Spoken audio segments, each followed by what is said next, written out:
दोस्तों आखिरकार from series 4 episode 10 की 10 नई प्रमोशनल तस्वीरें सामने आ चुकी हैं। इस बार तस्वीरें वाकई काफी दिलचस्प हैं, क्योंकि इसमें ऐसी कई बातें छिपी हैं जो आने वाले एपिसोड के बड़े घटनाक्रम की ओर इशारा कर सकती है, लेकिन सीधे तौर पे कुछ भी साफ नहीं बताती। इन तस्वीरों को देखकर एक बात बिल्कुल स्पष्ट हो जाती है कि यह एपिसोड 2 हिस्सों में बटा होगा। पहला हिस्सा दिन के समय का होगा और दूसरा हिस्सा पूरी तरह से रात में घटित होगा। हालांकि एक सवाल अभी भी बना हुआ है कि क्या रात सामान्य तरीके से होगी या फिर ट्रेलर में दिखाई लाल बिजली की वजह से अचानक अंधेरा छा जाएगा। फिलहाल इसका जवाब तो एपिसोड में ही मिलेगा। अब सबसे पहले बात करते हैं रात वाली तस्वीर की। सबसे चौंकाने वाली तस्वीर उस महिला की है जिसका चेहरा बुरी तरह से झुलसा हुआ है। वह कार चला रही है, लेकिन किसी वजह से उसकी गाड़ी जंगल के बीचों बीच रुक जाती है। उसके चेहरे पर साफ डर दिखाई देता है और चारों तरफ खतरनाक जीव उसे घेर लेते हैं। तस्वीरों में दुल्हन वाली राक्षसी और बूढ़ा मॉन्स्टर भी कार की तरफ बढ़ते हुए दिखाई देते हैं। अब सवाल यह है कि क्या ये लोग खुद को बचाने में कामयाब होंगे या इस बार कई साइड कैरेक्टर अपनी जान गंवा देंगे। इसी कार से जुड़ी एक तस्वीर में ऐसा लगता है कि बाकी लोग इन्हें बचाने की कोशिश कर रहे हैं। यहाँ सारा, एलिस और बॉयड का बेटा मिलकर फंसे हुए लोगों को बचाने की कोशिश करते हुए नजर आते हैं, लेकिन आसपास मौजूद मॉन्स्टर इस रेस्क्यू मिशन को बेहद खतरनाक बना सकते हैं। एक और तस्वीर में बॉयड उसी झुलसे चेहरे वाली महिला को शांत करने की कोशिश कर रहा है। अगर आप ध्यान से देखेंगे तो पीछे रैंडल भी दिखाई देता है। मुझे लगता है कि इस एपिसोड में रैंडल का किरदार काफी अहम होने वाला है। वहीं कार के अंदर कोस्टा और सारा दोनों घबराहट में नजर आते हैं, जिससे साफ पता लगता है कि हालात बुरी तरह नियंत्रण से बाहर हो चुके हैं। अब बात करते हैं दिन के समय की तस्वीर की। एक तस्वीर में फातिमा अस्पताल में है और मैरियल उसकी देखभाल कर रही है। ऐसा लगता है कि फातिमा लगातार निगरानी में है। मुझे लगता है कि इसी दौरान अस्पताल के अंदर कुछ ऐसा होने वाला है जो पूरे माहौल को बदल देगा। अभी उससे ज्यादा कहना सही नहीं होगा। दूसरी तस्वीर में क्रिस्टी, अकास्टा और वही झुलसे चेहरे वाली महिला मिलकर बोतल वाले पेड़ को जमीन से उखाड़ने की कोशिश कर रहे हैं। शायद उनका मकसद बाहर की दुनिया और गुफा के अंदर तक पहुंचने का रास्ता बनाना है। इसी बीच सवाल यह भी उठता है कि बॉयड और देविथा आखिर उन हड्डियों को खोदने कहाँ गए हैं जिसका जिक्र पहले किया गया था। एक तस्वीर में एलिस और फातिमा साथ दिखाई देते हैं। क्या यह दोनों की आखिरी मुलाकात हो सकती है? फिलहाल कहना मुश्किल है, लेकिन तस्वीर काफी भावुक लग रही है। इसके बाद हमें रैंडल अकेला और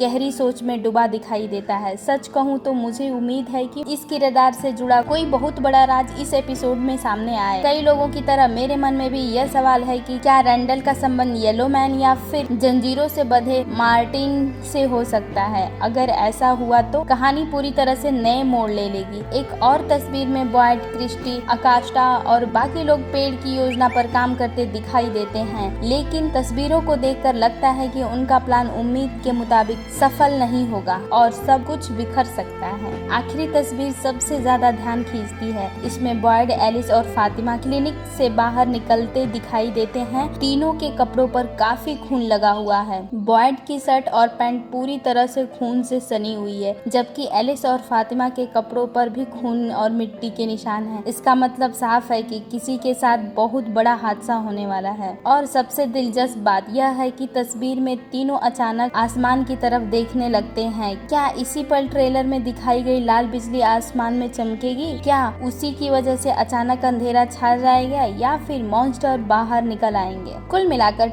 एपिसोड 10 की ये प्रमोशनल तस्वीरें साफ इशारा कर रही हैं कि आने वाले एपिसोड अब तक का सबसे खतरनाक, सबसे इमोशन और सबसे बड़ा खुलासों वाला एपिसोड साबित हो सकता है। फिलहाल आज के लिए बस इतना ही। अगर आपको ये वीडियो पसंद आए तो please hit the like button and subscribe to our channel. Thank you.